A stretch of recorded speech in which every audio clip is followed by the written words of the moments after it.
नमस्कार, मी आनंद पोहनेरकर आपल्या सर्वांचं महाराष्ट्रवाणी बातमीपत्रात स्वागत करतो. पाहूया आजच्या ठळक घडामोडी. परभणी शहरातील डॉक्टर बाबासाहेब आंबेडकर पुतळा परिसरात असलेल्या संविधान प्रतिकृती विटंबनेची घटना 10 डिसेंबर 2024 रोजी घडली होती. या आंदोलनातील ज्या युवकांवर गुन्हे दाखल झाले आहेत ते त्वरित मागे घ्यावेत अशी मागणी आपण राज्याचे गृहमंत्री तथा मुख्यमंत्री देवेंद्र फडणवीस यांच्याकडे करणार आहोत, अशी माहिती केंद्रीय सामाजिक न्याय राज्यमंत्री रामदास आठवले यांनी पत्रकार परिषदेत दिली. नीट पेपर फुटी प्रकरणी कॉक्रोच जनता पार्टीचे नेते अभिजित दिपके यांनी विद्यार्थ्यांसाठी आंदोलन केलं आणि त्या आंदोलनाला यश आलं. सरकारने त्यांची मागणी करून शिक्षण मंत्री यांचा राजीनामा घेतला. तसेच या आंदोलनात सहभागी असलेल्या मुलांवर केस करू नका ही त्यांची प्रामुख्याने असलेली मागणी देखील सरकारनं मान्य केली. डॉक्टर बाबासाहेब आंबेडकर मराठवाडा विद्यापीठ नामांतर प्रकरणातही ज्यांच्यावर गुन्हे दाखल झाले होते ते गुन्हे देखील मागे घेण्यात आले आहेत. त्याचप्रमाणे मराठा समाजाच्या आंदोलनातील गुन्हे देखील सरकारने मागे घेतले आहेत. त्यामुळे परभणीतील संविधान विटंबना प्रकरणामध्ये ज्या निष्पाप युवकांवर गुन्हे दाखल झाले आहेत अशा युवकांवरील हे गुन्हे मागे घेण्याची मागणी आपण करणार आहोत, असेही त्यांनी यावेळी स्पष्ट केले. परभणी जिल्ह्यात अत्याचाराचे प्रमाण जास्त असल्याचे सांगून 2012 पासून आजपर्यंत जिल्ह्यामध्ये दलित समाजाच्या बांधवांवर 22 खुनाचे प्रकार घडले आहेत. या घटना वाईट आहेतच. या प्रकरणी आता केंद्रीय सामाजिक मंत्रालयाने एक चांगला निर्णय घेतला असून संबंधित अत्याचारग्रस्त कुटुंबाला 8 लाख रुपये मदत आणि कुटुंबातील एकाला शासकीय सेवेत सामावून घेण्याचे निश्चित करण्यात आले आहे. आजपर्यंत 15 जणांना न्याय मिळाला असून 7 प्रकरणे अद्याप प्रलंबित आहेत. गोर येथील संतोष साबळे खून प्रकरणाचा तपास पोलीस करत आहेत. दोघांना ताब्यातही घेण्यात आले आहे, पण आणखी तपासाची गती वाढवणे आवश्यक आहे.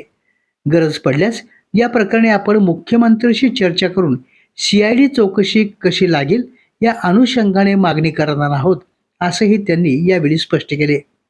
रिपब्लिकन पार्टी ऑफ इंडिया या आपल्या पक्षाचा विस्तार मोठ्या प्रमाणात होत असून आगामी काळामध्ये उत्तर प्रदेश, मणिपूर, उत्तराखंड आणि पंजाब या राज्यात होणाऱ्या निवडणुकांमध्ये पक्ष सहभागी होईल, अशी देखील त्यांनी यावेळी स्पष्ट केले.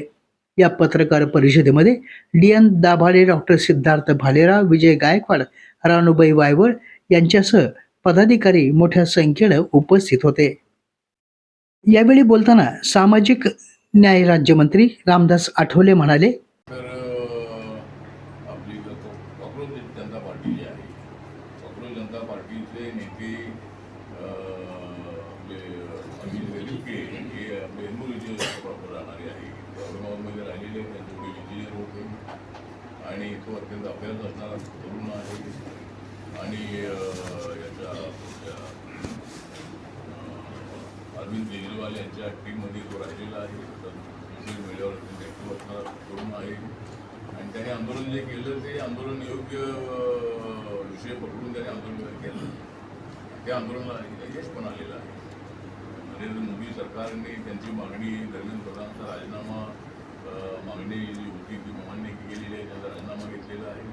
मुलांवर केसेस करू नका ही जी त्यांची मागणी होती ती मान्य करण्यात आलेली आहे. आणि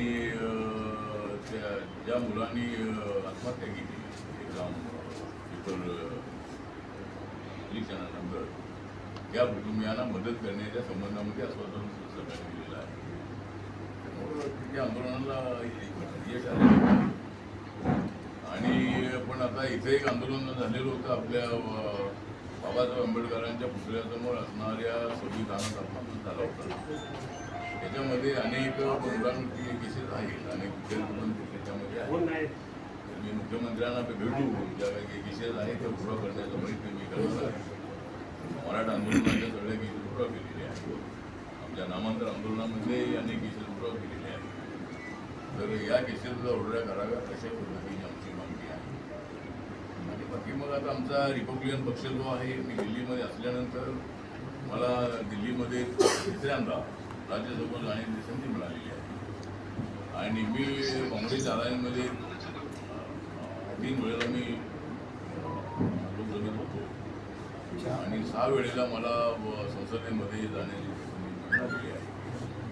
आणि आपला रिपब्लिकन पक्ष जो आहे या देशाच्या सर्व राज्यामध्ये आहे. 28 राज्यामध्ये आहे, 8 केंद्रशासित प्रदेशामध्ये आहे, नागालँडमध्ये आणि मणिपूरमध्ये आपला पक्ष रेकग्नाइज आहे.